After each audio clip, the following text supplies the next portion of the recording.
Ако може да се потикне добриот патник, намерник да го посети домот на гостопримството, тогаш тоа сигурно ќе го стори градот на најюжната точка во Република Македонија, градот на срдечноста Гевгелија. Многу пати именувана со фразата рамна како Тепсија, Гевгелија се гордее со својата местоположба. На десното крајбрежје од реката Вардар, на запад во предворието на планината Кожув, Гевгелија отсекогаш представувала крстосница на поважните патни правци на овој дел од Балканскиот полуостров, преку која се остварувале сите економски и културни врски меѓу Јужна и Средна Европа.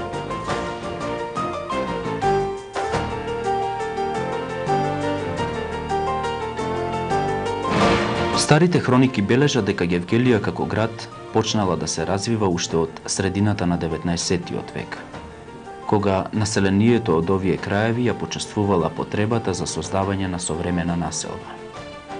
Во 1874 година се гради железничката линија Солун-Скопје, која минува низ Гевгелија. Оваа пруга овозможила градот побрзо да се развива и полека да добива градски лик. Во 1886 година Гевгелија станала средиште на посебна каза во административно-управен поглед. Духот на гевгеличани отсекогаш се напојувал од чистата православна вера, која низ вековното истрејување не ја пропуштила историската шанса да му покаже на светот како се осмислува и гради патот на нација со европски профил. Затоа и со право ќе чуете од граѓаните дека Гевгелија денес е европска порта за сите оние кои тргнале на север. Денес крај Гевгелија минува јужниот транзитен коридор, низ кој секојдневно се одвива патен и железнички транспорт на луѓе и стока. Еден дел од нив минуваат низ патниот граничен премин Богородица Евзони, минувајќи по автопатот Е75, а дел низ железничкиот граничен премин Гевгелија и Домени.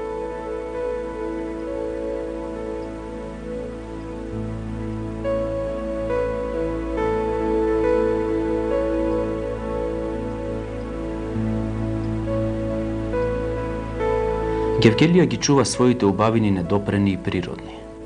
Само понекаде на планината Кожув се изградени викендички и населби како одморалишта пред искачувањето до врвот. Целта да ги посетите врвовите на Кожув можете да ја надополните со застанување покрај Конска река, која ве поканува во летните горештини да се искапете и да заборавите на горештината која овде знае да го достигне и 40 степен Целзиусов. Пределот, наречен Сифулајка, ги собрал на едно место речните и планинските растенија. Но сепак, убавината се огледа во компактноста на трските со карпите и црвеникавоста на водата, која извира од нив како железна здравица за посетителите.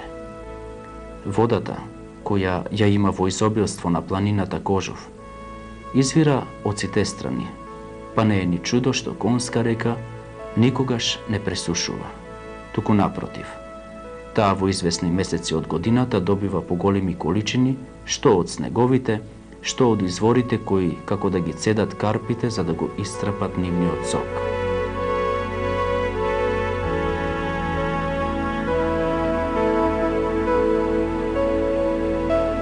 Изворите се цедат капка по капка, и тие се прекрасни за очите на минувачите, да ги наполнат своите погледи и патем да раскажуваат подоцна што кријат убавините на Сифулајка и предворието на планината Кожув.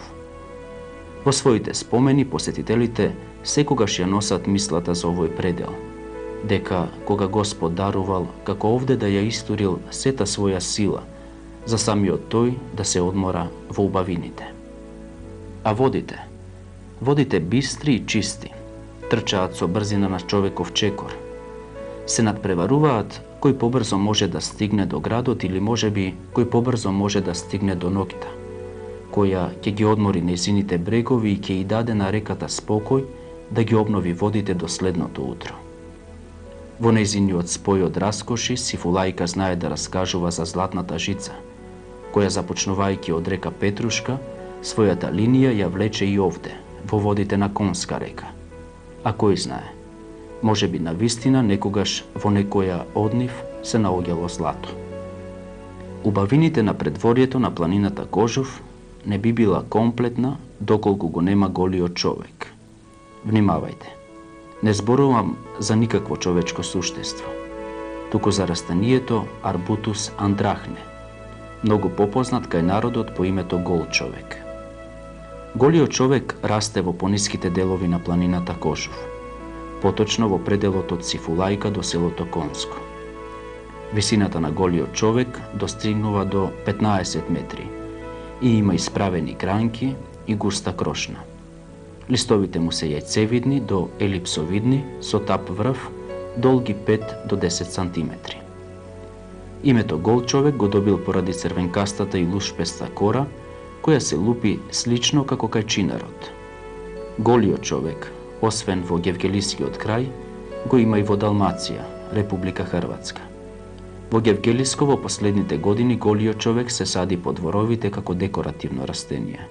За да го регистрира нашиот објектив, ова декоративно растение, застанавме пред една чешма која некои добри намерници ја изградиле за потребите на луѓето, кои се качуваат да ги освојат врвовите на планината. Изградбата на вакви чешми што ги има повеќе по патот се од материјали што ги нуди природата, карпестиот камен, што пак во ваква форма одлично се вклопува во комбинацијата со голиот човек.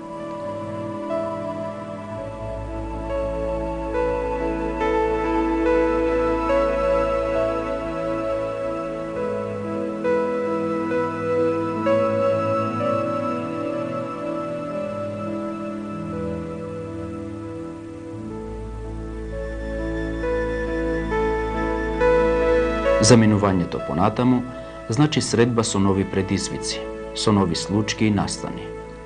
Она по што се познати гевгеличани, што ја збогатува ризницата на богатства, е активноста која секоја есен ја прави секое семејство, правење пинџур на оригинален начин. Нашиот воскит е уште поголем кога во дивините на планината ќе откриеме луѓе кои својата желба за хранење со чист воздух ја надополнуваат со подготовка на зимница, а покрај нив едно чудо од комбинирани овошки и водотеци. Она што не може да се оствари во градските средини, овде во планината се надополнува како задоволство за одгледување растенија. Јаболки и дуњи, киви и смокви, ореви и прашањето. Што ли се може човекот кога комуницира со природата?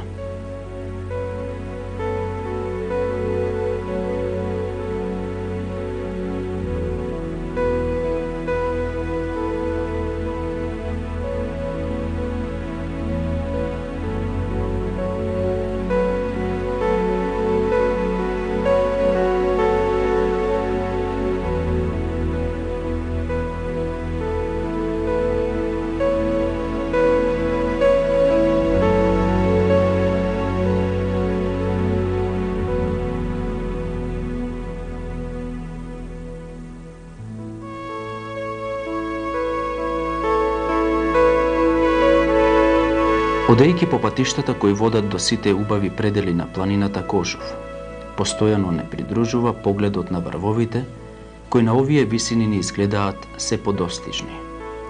Впрочем, планината има неколку врвови, меѓу кои највисок е Дудица со 2132 метри, а следат Аџибарица со 1788, Кечи Кјаја со 1766, Флора со 1727 метри.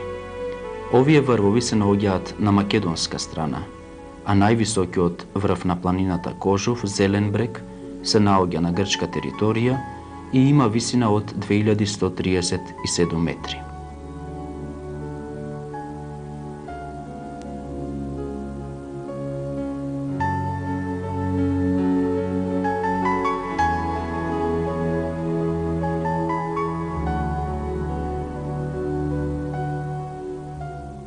Судбината на македонецот сакала уште едно раздобје да го скрши и да направи од него талкач по белиот свет.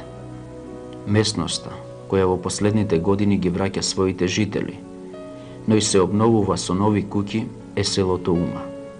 Влашко село кое е единствено од 8 влашки села во овие предели, останало на македонска страна. Вела дека Ума ја има највредната црква во регионот. Поради незината внатрешна убавина, фреските изработени уште од времето кога зографите ја цртале својата имагинација, надополнувајќи ја со мотиви од Библијата, со животописот на светци и лица кои се поврзани со христијанскиот свет. Но исто така, во црквата Свети Пантелејмон, се нацртани и настани поврзани со животот во овие предели. Живот на обични луѓе, кои со своите чуда му се приближиле на Бога. Колоритноста на црквата е со весели бои, кои ретко како во која црква даваат весел и ведар впечаток.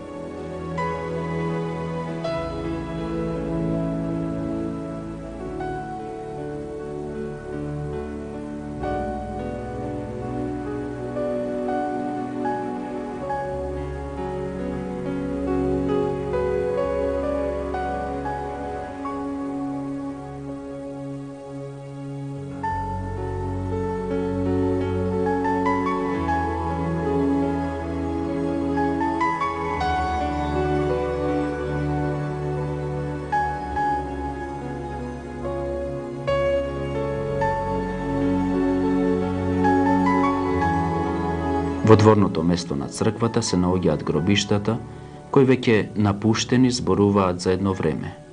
За миговите кога населението овде ги имало сите можности за живот. Познати по својата работливост, власите најчесто одгледувале добиток. Но исто така етнологијата се согласува дека влашкиот народ бил премногу богат, па оттаму и спецификата на власите, нивната желба за збогатување на своите знаења и потребата за школување на младата популација, која во 19 век најчесто заминувала на школување во странските познати училишни центри Будим, Букурешт и други. Селото Ума ја има мрачната судбина на обстанување. Многу пати жителите на Ума биле прогонувани од своите огништа, наоѓајќи место во Влашко, односно во Романија, и делови од Војводина, за да подосна повторно се вратат назад, но да се населат во пониските краеви, како што е Гевгелија. Селото Ума денес повторно се обновува и представува вистинска туристичка атракција, затоа што се уште чистата природа е зачувана и недопрена. За време на нашиот престој имавме можност да поразговараме со баба Струма, која речиси во текот на целата година е овде и е една од ретките што не го напушта селото.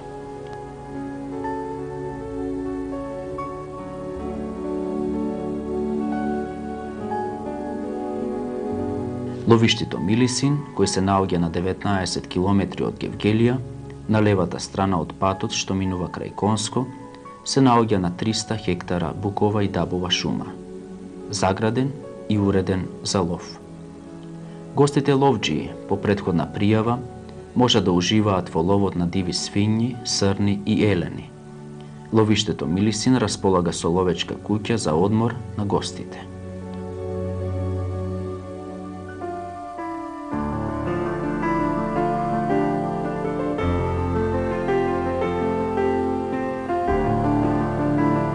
На овие простори среќаваме и рибници, кои иако напуштени сепак пленат со својата убавина и бистрина на водата, така што можевме и да ги забележиме рибите во нив.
Смртлива вода отсекогаш го привлекувала вниманието на посетителите.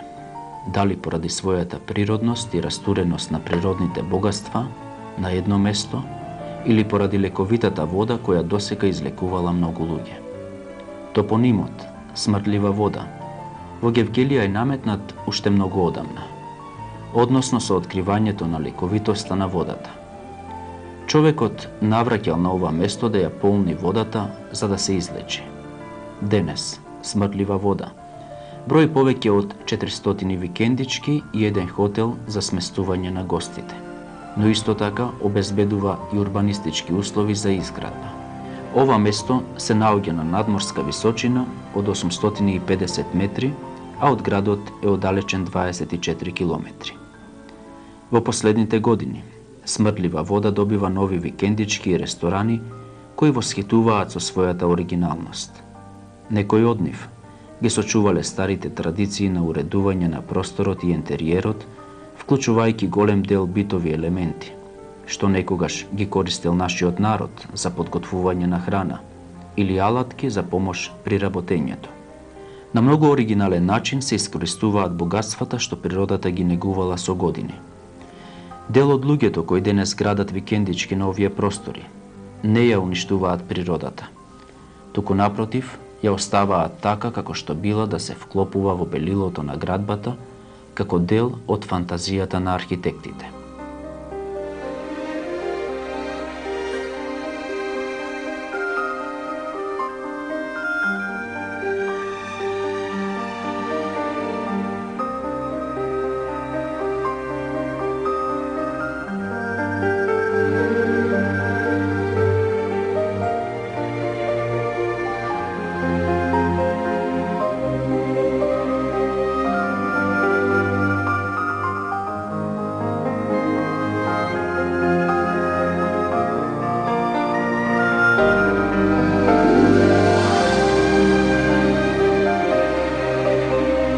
Најоригинална гледка ќе добиете при посетата на манастирот Свети Илија, кој е изграден на една карпа.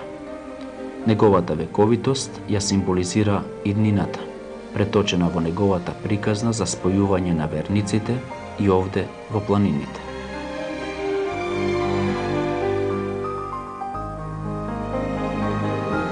Човековата рака некогаш знае да се надпреварува со природата. Меѓутоа, мора да признаам дека човекот без природата е ништо. Таа го храни и го одржува во живот. Таа го предизвикува, но и го тера да ги прифати нејзините лудории. Во овие предели, природата како постојано да е во дослух со човекот. Таа му подарува градежен материјал, камен, но и идеја како да го искористи, како да го вклопи во мозаикот од богатства.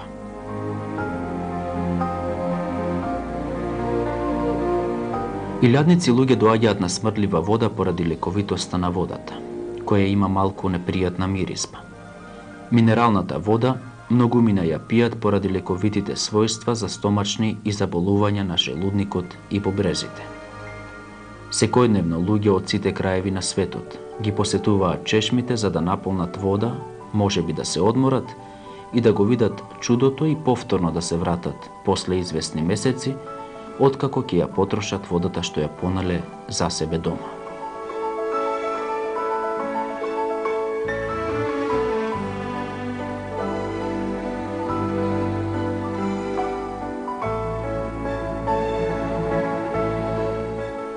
Најјужниот дел на Република Македонија има високи планински прегради, кои ги делат Валандовската и Гевгелиската котлина. Истите се под климатско влијание на Егејското море. Подрачјето се одликува со највисоки годишни вредности на температурата, кои се движат околу 14 степени Целзиусови. Снежните и ледените денови во градот се многу ретки, но затоа на планината Кожув тие се честа појава, па некогаш се задржуваат и до месец мај. Најниските делови на планината Кожув се под директно влијание на медитеранските климатски компоненти кои продираат од југ. Вегетациониот период на планината во овој дел трае 197 дена, односно од втората половина на април до втората половина на октомври. Со зголемување на надморската висина, како последица на влијанието на високата компонента, доаѓа до снижување на средните месечни температури за 0,55 степени Целзиусови на секој 100 метри надморска висина. Поради ваквиот температурен градиент, како месеци со негативни средномесечни температури на воздухот се јавуваат јануари на 900 метри надморска височина, потоа јануари, февруари и декември на 1300 и 1700 метри надморска височина. На овие висини максималните вредности на средномесечните температури се регистрирани во јули, односно август. Со зголемувањето на надморската висина се намалува и траењето на вегетациониот период, кој на висина од 1500 метри изнесува 130 до 140 дена. На поголеми надморски висини, зголемената сума на врнежи се зголемува со трајноста на снежната покривка. Откога пристигнавме на врвовите од планината, бевме восхитени од прекрасните предели, што се простираа под нашите очи како минијатури. Истите од градот ни се гледаа како големи чуда кои демнат над нас. Но овде дури и растенијата се минијатурни, без големите дрвја, без густите сенки. И иако сонцето овде слободно пече, сепак не ја чувствувавме жештината.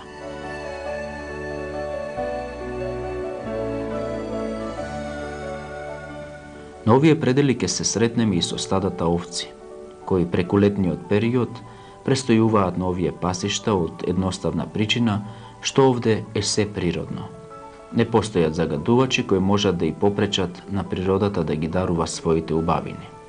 И додека овчарот полека го прибираше стадото во своето бачило, ние се упативме подолу, од западната страна на планината Кошов, за да ја наполниме уште малку својата душа со убавини и своето тело со свеж воздух.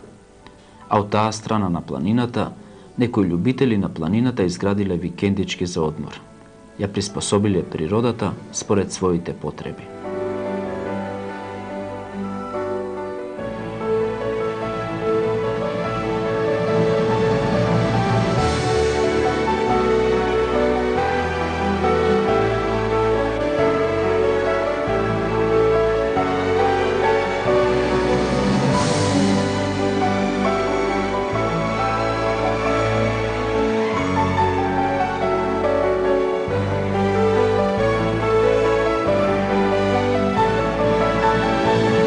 Во непосредна близина на пасиштата и викендичките постојат и мандри во кои во овој период од годината се подготвуваат млечни производи. На овој простор некако се е весело и раздвижено. Домакините подготвуваат дрва за огрев, затоа што им се потребни во ноќните часови, оти овде е студено и времето знае да изненади. Некогаш и во летните месеци, но и многу рано во денот, со самото заоѓање на сонцето, веќе го чувствувате свежиот воздух. Нашето соочување со подготовката на сирењето за жал беше неисполнето, затоа што токму во тој период завршила целосната процедура на подготвување, па не ни остана ништо друго освен да вкусиме од сирењето и уртата кој ни ја понудија домакините. А тие, домакините, патем ни раскажаа дека 3 месеци немаат се спуштено долу во градот и дека 3 месеци се одвоени од цивилизацијата. Но сепак, велат се наближува времето кога со стадата овци треба да се симнеме долу, за да ја поминеме зимата дома, а напролет пак качување на врвовите на Кошов.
Еден од постојаните истражувачи на планината Кожов, но и нејзин љубител, е доктор Митко Карделев.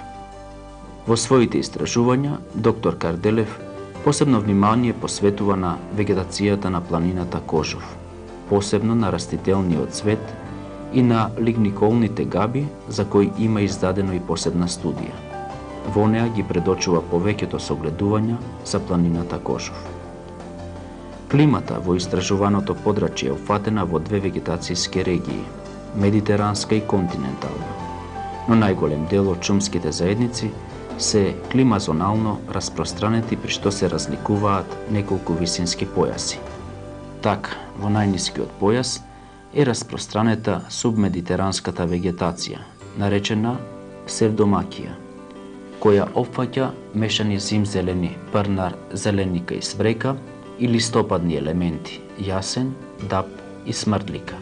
Повисоко, до 100 метри надморска висина, доаѓа дабовиот појас, а над него буковиот регион, составен од понизок, субмонтан појас, чисти букови шуми со примеси на видови од дабовиот појас, и повисок монтан појас, буково-елови шуми или чисти букови шуми, без примеси на видови на дабовиот појас.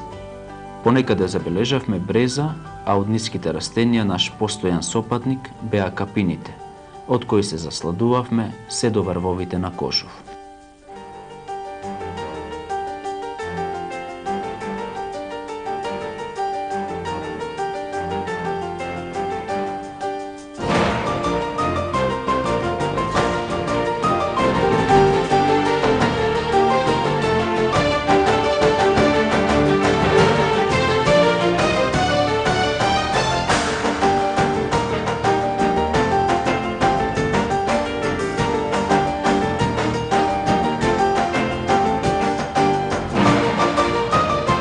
Мојот дедо од секогаш велел дека судбината на македонецот е испреплетена со навиките што ги носело времето.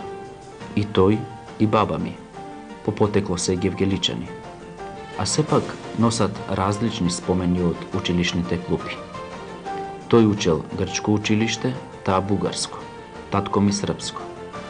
Јас во тој сплет од приказни за школувањето учев во македонско. Токму ваквото минато кое што го имаат многу гевгеличани ги прави отворени кон другите култури и затоа многу гевгеличани зборуваат повеќе јазици. Гевгелија е надалеку позната и призната по прифаќањето на сите кои се добронамерно дојдени. Најчестата фраза од станица до граница во градот на топлината ја употребуваат сите оние кои го прифатиле заветот на предците. Нема гевгеличанец, а да не се восхитува на ширината и пространоста на градот, кој својот лик го започнува од железничката станица, а го завршува до самата граница. Во Гевгелија сите улици водат кон една, а таа една кон целите на граѓаните. Да се гради современото и модерното, врз темелите на старото и традиционалното.